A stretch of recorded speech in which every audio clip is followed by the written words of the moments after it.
সজনে ডাঁটার রেসিপি তো অনেকভাবে খাওয়া হয়েছে। আজ আমি খুব সহজ একটা সজনে ডাঁটার রেসিপি শেয়ার করব।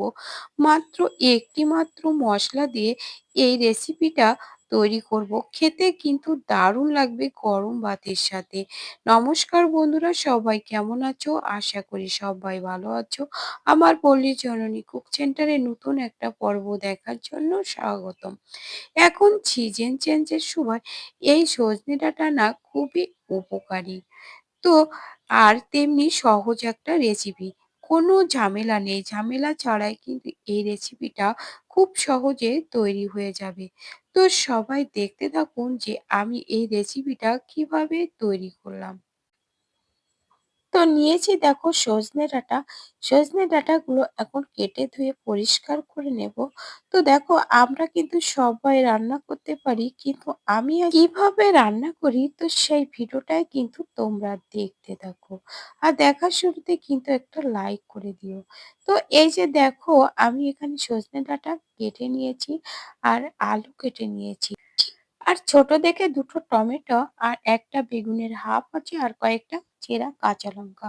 এই দিয়ে আজকে রান্না করব, কিন্তু রান্নাটা হবে দুর্দান্ত। এতে একটা মাত্র মশলা আমি দেব, তাছাড়া আর কোনো কিছুই লাগবে না, খেতে কিন্তু দারুণ লাগবে। তো দেখতে থাকো। তো এই যে দেখো গ্যাসের উপরে কড়াই দিয়ে তো তেল দিয়ে দিয়েছি, আর তেলটা চারিদিকে এইভাবে ছড়িয়ে দিতে হবে। তো দেখো তেল গরম হয়ে গেছে, দেখো আলুগুলো দিয়ে দিলাম। দিয়ে আলুগুলো কিন্তু এবার নেড়ে চেড়ে একটু ভেজে নেব। এই যে আলুগুলো দিয়েছি, কিন্তু প্রথমেই আমি লবণ হলুদ দেব না, একটু নেড়ে চেড়ে নিয়ে তারপরে কিন্তু আমি এর ভিতরে একটু লবণ হলুদ দিয়ে দেব। তো এবার একটু দেখো দিয়ে দিলাম লবণ, তারপরে দিয়ে দিলাম হলুদ পরিমাণ মতো। মানে জাস্ট আলুতে আম যে যতটুকু লবণ হলুদ লাগবে ততটুকুই দিয়েছি। দিয়ে দেখো এবার আমি নেড়ে চেড়ে ভেজে নেওয়া হয়ে গেছে। তো এবার দেখো আমি তুলে নেব। তো এই আলু ভাজাটা কিন্তু একেবারে ভাজা হবে না, মানে 50% মতো সেদ্ধ হলেই হবে।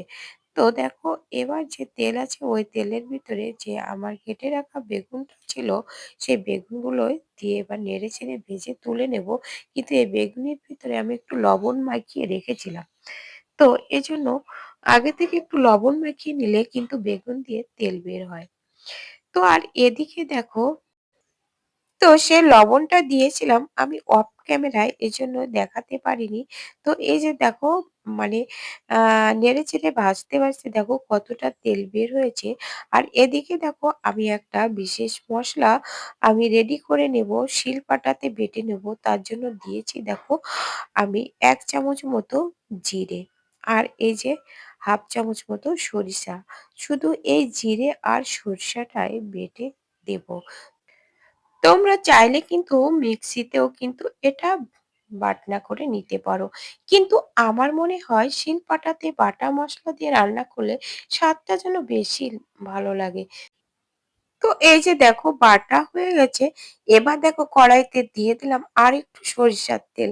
ওই তেলের ভিতরে এবার দিয়ে দিলাম দেখো বড়ি ভেঙে। বিউলির ডালের বড়ি, মানে আমাদের এখানে বলে চিড়ির ডালের বড়ি। সব বড়িগুলো ভেঙে এই যে নেড়ে চেড়ে ভেজে নিচ্ছি। আর এই বড়ি ভাজার সময় কিন্তু একেবারে লো আঁচে ভেজে নিতে হবে, তা না হলে কিন্তু পুড়ে যাবে। তো এরকম ব্রাউন কালার করে বড়িগুলো তুলে নিলাম। এবার এই তেলের ভিতরে দেখো দিয়ে দিলাম আর কি গোটা জিরে, আর দিয়ে দিলাম টমেটো। তো দুটো টমেটো কেটে রেখেছিলাম, সেই টমেটো কড়াই এবার আমি নেড়ে চেড়ে আর কি একটু গলিয়ে নেব টমেটোটা। যতক্ষণ পর্যন্ত ভালো গলে না যাচ্ছে ততক্ষণ পর্যন্ত এরকম নাড়তে থাকবো। তো এবার দেখো এই টমেটোর ভিতরে আমি দিয়ে দেব সজনে ডাঁটাগুলো, কেটে ধুয়ে পরিষ্কার করে রাখা সজনে ডাঁটা আর চেরা কাঁচা লঙ্কা। আমি আজকের এই রান্নাটা করব কিন্তু এই কাঁচা লঙ্কা দিয়েই রান্না করব। এই রান্নাটা কাঁচা লঙ্কা দিয়ে রান্না করলে খেতে বেশি ভালো লাগে। তো আর দিয়ে দিলাম দেখো বাটা মসলাটা। দিয়ে এবার নেড়েচেড়ে ভালো করে আমি একটু কষিয়ে নেব। তো এই ডাঁটাগুলো ভালো করে কষানো হয়ে গেলে তো দিয়ে দিলাম একটু লবণ। আগে থেকে লবণ কিন্তু দিইনি যেহেতু লবণ দিলে জল বের হবে এজন্য। তারপরে দিয়ে দিলাম পরিমাণ মতো হলুদের গুঁড়ো। লবণ আর হলুদের গুঁড়ো দিয়ে একটু কষিয়ে নিয়ে ভেজে রাখা বড়িগুলো দিয়ে দিলাম। তারপরে দিয়ে দেব এর ভিতরে সেই ভেজে রাখা আলু। দিয়ে এবার কিন্তু বেশ সময় ধরে কষিয়ে নিতে হবে। বন্ধুদের কাছে অনুরোধ থাকবে যে একবার হলেও এইভাবে সজনে ডাঁটা রান্না করে খেয়ে দেখো। এবার দেখো আমার কষানো হয়ে গেছে, কিন্তু দিয়ে দিলাম পরিমাণ মতো জল। আর জলটা দিতে হবে, ঝোল রাখতে হবে তার উপরে নির্ভর করে। তো এই রান্নাটা হবে একটু শুকনো শুকনো, খুব বেশি ঝোল কিন্তু হবে না। তো এজন্য কম করে দিতে হবে। দিয়ে দেখো ঢাকা দিয়ে রেখেছি। তারপরে ঢাকনা খুলে দেখো দিয়ে দিলাম বেগুনগুলো। কারণ আমার ডাঁটা আলু কিন্তু সেদ্ধ হয়ে গেছে, তবে কিন্তু আমি এই বেগুনগুলো দিয়ে দিলাম। বেগুনগুলো আগের থেকে দিলে কিন্তু গুলে যাবে এজন্য। তো আর এর ভিতরে দিয়ে দিলাম ১ চামচ মতো চিনি। ১ চামচেরও কম, ১/২ চামচের একটু বেশি চিনি দিয়ে দিলাম। চিনিটা দিলে কি হচ্ছে, আম এই রান্নাটার স্বাদটা ব্যালেন্স ঠিক থাকবে আর খেতে কিন্তু দারুণ হবে। এতে কিন্তু তরকারিটা মিষ্টি হয় না। কম করে একটু নিরামিষ তরকারিতে একটু মিষ্টি দিলে খেতে ভালো লাগবে। আর যে চেরা কাঁচা লঙ্কা ছিল না, সেগুলো দেখো আমি খুঁটে তুলে নিলাম। নিয়ে ওগুলো আর কি চামচের পিঠ দিয়ে একটু ঘষে এর ভিতরে দিয়ে দেব। তো বন্ধুরা, তোমরা একবার হলেও এই রান্নাটা করে দেখো। খেতে কিন্তু দারুণ লাগবে, আমি কথা দিচ্ছি। যারা কোনোদিন এই সজনে ডাঁটা খেতে চাও না তারাও কিন্তু একেবারে চেটেপুটে খেয়ে নেবে।